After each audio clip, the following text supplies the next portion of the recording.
बारिश से लगातार स्वदेशी मेला द्वारका सेक्टर 7 सीसीआरटी में चला। आज आखिरी दिन है, क्या कहेंगे? पहले तो सभी दर्शकों को नमस्कार। मैं हेमेंद्र गुप्ता हूँ, चार्टर्ड अकाउंटेंट हूँ और भारत के एमएसएमई और स्टार्टअप इकोसिस्टम के लिए मैं काम करता हूँ।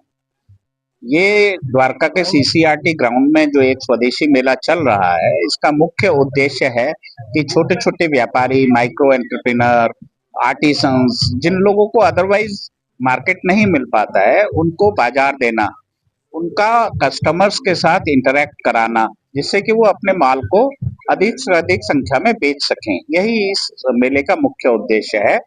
और 7 अक्टूबर से 13 अक्टूबर तक जो हमने देखा, मुझे ऐसा लगता है कि हम अपने इस उद्देश्य में पूर्ण रूप से सफल रहे हैं, क्योंकि पिछले 6 दिनों में, 7वां दिन आज है, 6 दिनों में बहुत अधिक संख्या में द्वारका और आसपास के एरिया से लोग इस मेले में आए। उन्होंने अपनी जरूरतों के सामान यहाँ से खरीदे और जितने भी आर्टिसंस या फूड स्टॉल या छोटे उद्यमियों ने अपने स्टॉल यहाँ पे लगाए थे, उन्होंने एक सफल व्यापार किया। जो स्वदेशी मेला के कार्यकर्ता के नाते हमारा जो एक उद्देश्य रहता है कि जो छोटे व्यापारी हैं वो धीरे धीरे इसी प्रकार से बड़े बने, जिससे कि भारत की अर्थव्यवस्था को बल मिले और हम एक इंक्लूसिव ग्रोथ कर पाए, जिससे कि अंतिम पायदान पे खड़ा हुआ जो छोटा व्यापारी है वो भी अपने व्यापार को बढ़ाए और अपनी आमदनी को बढ़ा करे।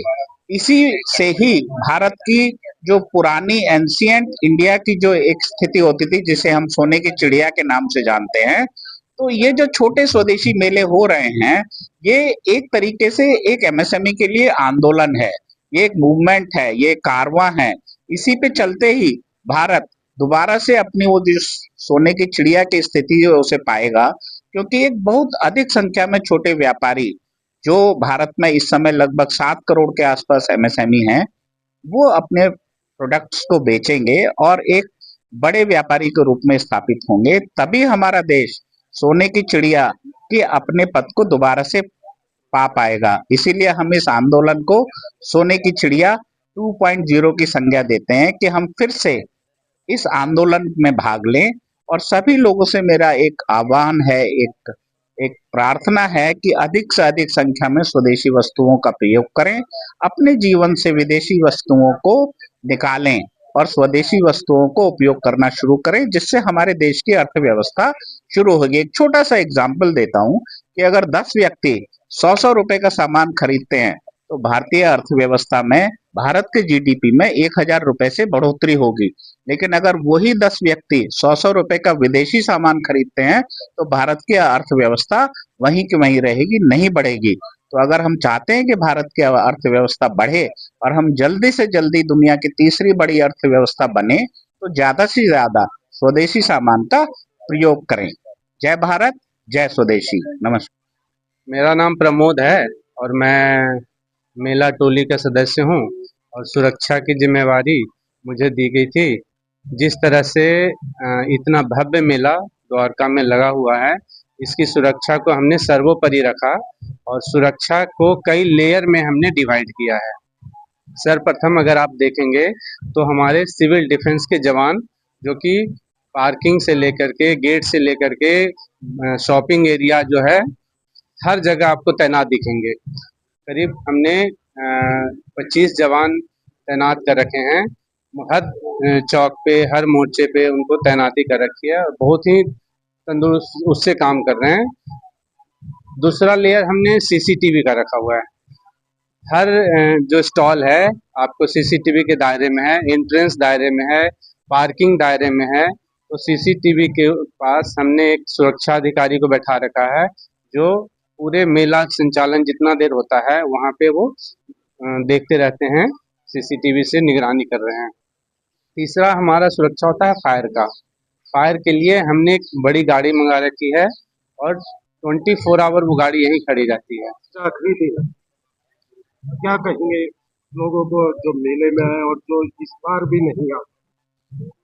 देखिए, जो ये मेला जो इस बार है, जितने भी लोग आए, करीब 50 से 60 लोग तो मुझे डायरेक्ट मिल करके बोले कि प्रमोद जी, आपका जो मेला है इतना शानदार और इतना सुंदर इस बार रहा है, और इसका व्यवस्था इतना सुंदर है कि उन्होंने इतनी तारीफ करी कि मत पूछो। लेकिन मैं उनको जरूर कहना चाहूंगा, जो इस मेले में नहीं आए उनके लिए एक दुखद चीज हो सकती है, और वो विचारणीय हो सकता है उनके लिए कि मैं इस बार स्वदेशी मेले में नहीं जा पाया। लेकिन उनसे आग्रह है कि स्वदेशी को बढ़ावा देने के लिए कम से कम स्वदेशी के प्रति जुड़े रहें। स्वदेशी मेला में ना आए कोई बात नहीं, स्वदेशी प्रेम से जुड़े रहें। ये स्वदेशी मेले में परिवार के साथ आ जाए, क्या खास नजर आया और यहाँ की कमेटी को क्या दिया? बहुत अच्छी व्यवस्था है। छोटी छोटी स्टॉल्स लगी हैं वहाँ पे, बहुत ही उम्दा किस्म की जो गांव समाज में बनी हुई जो प्रोडक्ट्स है वो नजर आई हमें। बहुत अच्छा लगा, गांव से जुड़ाव हमने महसूस किया। और जैसा कि हम सब जानते हैं कि स्वदेशी का अर्थ अपने देश में बनी हुई उत्पादों का जो है उसका विस्तार, उसका इस्तेमाल, जिससे हमारे देश में आर्थिक सहयोग हो। जितने भी हमारे देश के तबके हैं, किसान, मजदूर, कोई भी वर्ग हो, उन सबके प्रोडक्ट को जब हम परचेज करते हैं, खरीदते हैं, तो इससे अर्थव्यवस्था मजबूत होती है। और यह सिर्फ अर्थव्यवस्था की बात नहीं है, इसमें कहीं ना कहीं देशभक्ति और देश का सम्मान भी झलकता है। हम देखते हैं जैसे चाइना है, चाइना पूरी तरीके से इंडिपेंडेंट है, वह अपने ही देश के बने हुए प्रोडक्ट पे रिलाय करता है, वो कई इंपोर्ट पे बिलीव नहीं करता। और गत कुछ समय में भारत ने भी चाइना की पॉलिसी को अपनाते हुए कई चीजों में, कई सेक्टरों में अपनी खुद की स्वावलंबिता जो है, सेल्फ इंडिपेंडेंस, उसको कायम किया है। उसी की छोटी हुई झलक इस स्वदेशी मेला में देखने को मिलती है। क्या कहेंगे स्वदेशी मेले में आए हुए? पहले तो मैं ये बताना चाहूंगी कि मैं एक एडवोकेट हूँ द्वारका कोर्ट में, सबरा नसीम मेरा नाम है। और स्वदेशी के बारे में अगर मैं कहूँ तो इस जगह पर आकर मुझे बहुत ही खूबसूरत और प्यारा एहसास हो रहा है। मुझे ऐसा लग रहा है कि मैं इस छोटे से पंडाल में, इस छोटी सी जगह में अपना पूरा देश घूम चुकी हूँ। खाना पीना सब अपने स्वदेशी रंग रूप में है और एहसास दिलाता है कि हम भारतवर्ष के निवासी हैं, वी आर इंडियन, कि हम कितने खूबसूरत तरीके से अपने देश को समझ सकते हैं, जान सकते हैं। इतनी प्यारी रंग बिरंगी हमारी संस्कृति है कि ऐसी संस्कृति मुझे नहीं लगता कि दुनिया में किसी और देश में, किसी और मुल्क में होगी। तो मुझे बहुत खूबसूरत अच्छा एहसास हुआ है यहाँ। और स्वदेशी का बढ़ावा देना चाहिए। जी बिल्कुल देना चाहिए। इससे हमारी इकोनॉमी, हमारे जो हमारी जनरेशन है, सबको इससे उत्साह मिलेगा, उम्मीदें जगेंगी। हमारे जो जैसे देखिए बाहर के प्रोडक्ट हम खरीदते हैं तो उस तरह से उनकी इकोनॉमी को हम मजबूत करते हैं, लेकिन अपनी स्वदेशी चीजों को अपनाकर एक तो हम अपने कल्चर को, अपनी संस्कृति को अपनाएंगे और दूसरा जो इकोनॉमिकल हमें बेनिफिट है वो हमें मिलेगा। देखिए राष्ट्रपिता महात्मा गांधी ने भी यही चीजें कही थी, तो हम देखिए आजाद हुए और देश को हम कहाँ से कहाँ पहुंचा गए, और आज हमारी बीजेपी गवर्नमेंट की तरफ से ये चीजें हो रही हैं। तो बहुत अच्छा लगता है कि हमारे नेता और हमारे लोग इस चीज को समझते हैं कि स्वदेशी होना सबसे बड़ी बात है।